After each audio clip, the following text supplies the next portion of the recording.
সংখ্যালঘুদেরকে নাকি মুসলমানরা অ্যাটাক করে, জীবনে শুনছেন?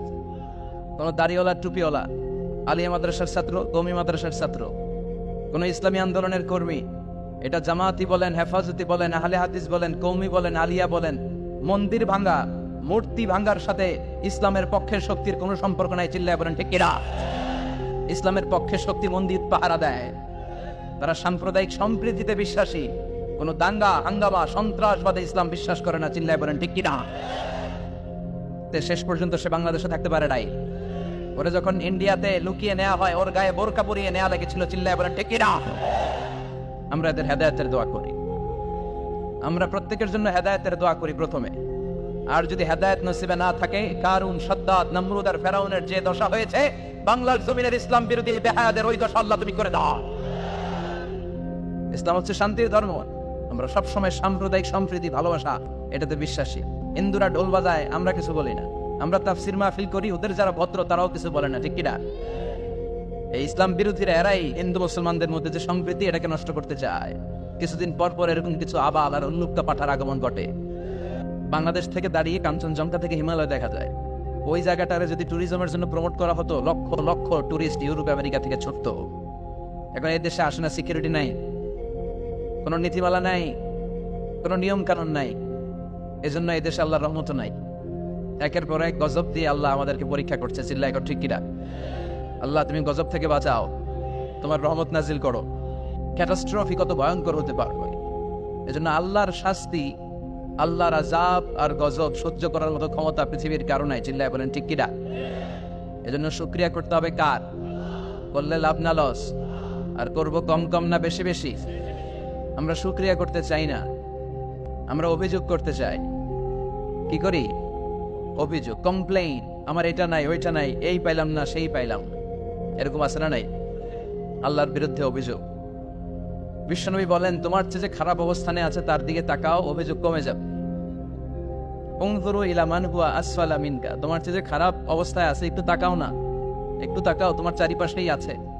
যে মুহূর্তে আমরা কথা শুনছি, এই মুহূর্তে অনেকে হাসপাতালের বেডে শুয়ে শুয়ে চিৎকার করছে, মৃত্যুর প্রহর গুনছে। ক্যান্সার, দুরারোগ্য ব্যাধি যার নাই কোনো অ্যান্সার। আমার বাড়ি নাই, আমি বাড়ি চাই, গাড়ি চাই, আরো টাকা চাই, আরো পয়সা চাই, আরো খ্যাতি চাই, আরো অনেক কিছু চাই। ক্যান্সারে আক্রান্ত রোগীটা কিচ্ছু চায় না, খালি বাঁচতে চায়। ওর বাঁচার বড় শখ। এই সুন্দর মায়ার পৃথিবী ছেড়ে ওর চলে যেতে মনে চায় না, ও শুধু বাঁচতে চায়। কিন্তু আমাদের এটা লাগবে, ওইটা লাগবে, ওইটা লাগবে। এজন্য ক্যান্সারে যারা আক্রান্ত, একটু তাকান না। হাত নাই, পা নাই, একটু তাকান কিভাবে তারা লাইফ লিড করে। শেখ সাদি বালাগাল উলা বিকামালিহি একটা কবিতা লিখে বিখ্যাত হয়েছেন। পার্সিয়ান পয়েট, ইরানি কবি। ওনার আর্থিক দৈন্যতা যাচ্ছিল কিছুদিন ধরে, ওনার আর্থিক কিছু সমস্যা, টাকা পয়সা নাই, ফলে ওনার জুতা ছিঁড়ে গিয়েছে, পায়ে জুতা নাই, খালি পায়ে হাঁটে। আর মনে বড় আফসোস, মনে বড় দুঃখ, আমি এত বড় কবি, আমার পায়ে জুতা নাই, আমার পায়ে কি নাই। তো একবার ঘর থেকে বের হয়ে দেখে একটা লোক ভিক্ষা করে খাচ্ছে, ওর দুইটা পাই নাই।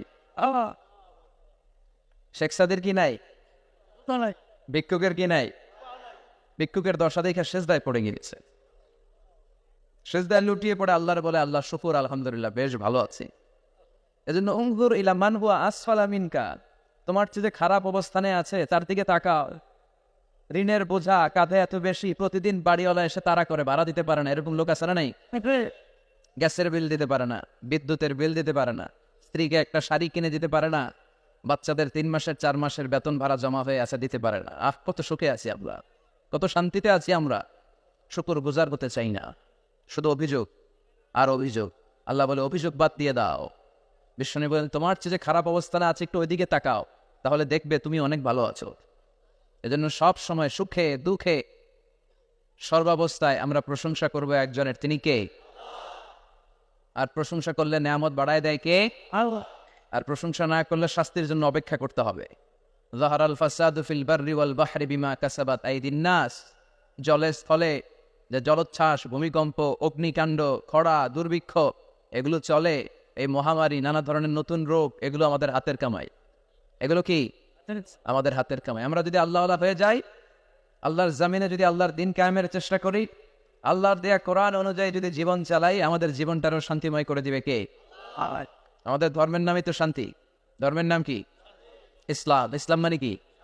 বিশ্বনবী রাজা বাদশাদের কাছে যখন চিঠি লিখতেন, তিনি প্রথমে শান্তির কথা শোনাতেন। সুবহানাল্লাহ পড়েন। দেখেন কত সুন্দর ধর্ম। আর আমাদেরকে ওরা শান্তি শিখায়, আমাদেরকে মানবাধিকার শিখায়। মানবাধিকারের কথা, শান্তির কথা মানায় একজনের মুখে, তিনি হচ্ছেন মুহাম্মদ সাল্লাল্লাহু। গোটা বিশ্ব তার কাছে ঋণী, তার কাছে কৃতজ্ঞ। তিনি শুধু দিয়েছেন, নেন নাই। সুবহানাল্লাহ পড়েন। তিনি বলেছেন সালামুন আলা মানি তাবা আল হুদা। যাদের কাছে বিশ্বনবী চিঠি পাঠাতেন তিনি লিখতেন সালাম, মানে শান্তি। শুরুতেই শান্তি কাদের প্রতি? আলা মানি তাবা আল হুদা, যারা হেদায়েতকে অনুসরণ করে। রাজা বাদশাদের কাছে বিশ্বনবী চিঠি পাঠাতেন, শান্তির বাণী পাঠাতেন, তারপর লিখতেন আসলিম তাসলাম, ইসলাম মানো শান্তিতে থাকবা। আল্লামা হচ্ছে আল্লাহ, এবং নিজেকে ছোট রাখা, ছোট করাটা বিশ্বনবী পছন্দ করতেন। বিশ্বনবী বলতেন আল্লাহ আমার চোখে আমারে ছোট বানাও, মানুষের চোখে আমারে বড় বানাও। আর আল্লাহও চায় আপনি আপনারা ছোট করেন। আল্লাহর এটা দেখতে বড্ড ভালো লাগে যে আমার বান্দা ছোট হয়ে থাকতে চায়। মান তাওয়াদা তারাফা, যে নিচে নামতেছে আল্লাহ টাইনা উঠায়, আর যে উঠতেছে আল্লাহ থাপ্পড় মেরে নিচে নামায়। কথা কন।